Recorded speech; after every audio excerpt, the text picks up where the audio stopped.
Hello and welcome back to this course on usually we are discussing the F&B module here.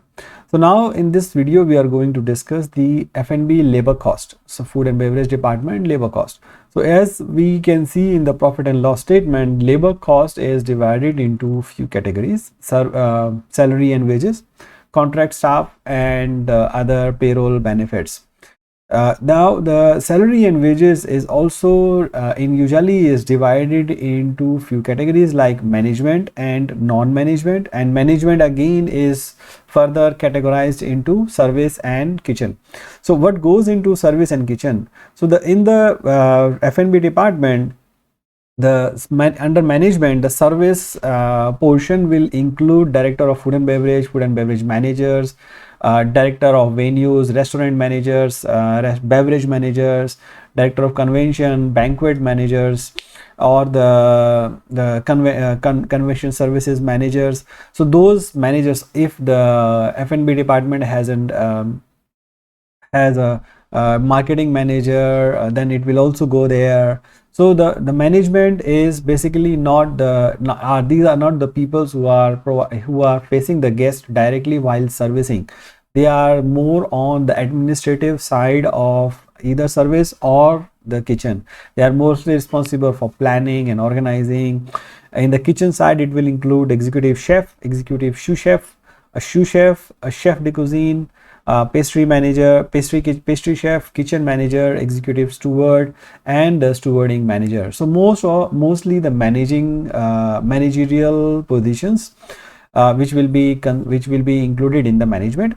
Then you have the non-management staff. The non-management, as per usually, is split into three parts: banquet, kitchen, and venues.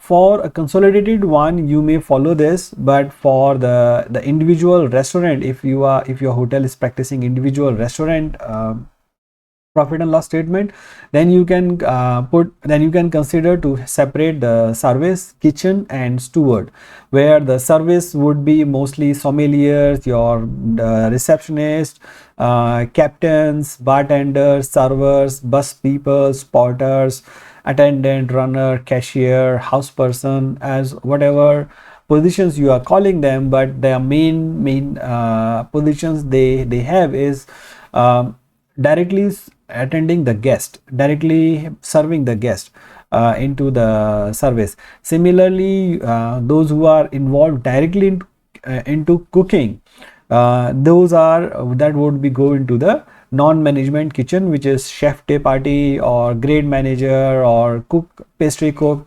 butcher, baker, steward, or the cleaner, or sometimes you may call them commis 1, commis 2, commis 3, kitchen helper, whatever name you are calling them, but the main task for them is to cook, right? So you can consider here, you can argue here that chef de partie or pastry chef is also cooking, but for pastry chef de partie, chef de cuisine, usually their main task is not on cooking itself, but their main task is for the management part of it, managing the peoples, getting the recipes, preparing the menus, overseeing the preparations, not really cooking. They can cook, but that's not their main job description.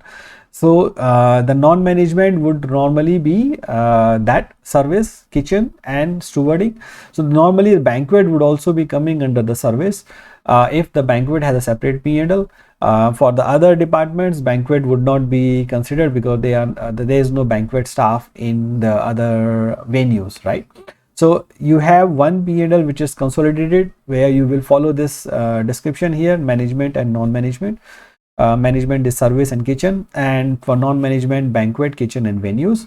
But for the individual department, individual outlet P&L, you would say management is again service and kitchen, and the non-management would be service, kitchen, and the stewarding. So that's how you normally are splitting the food cost. In the next video, we're going to be discussing the other parts of labor cost.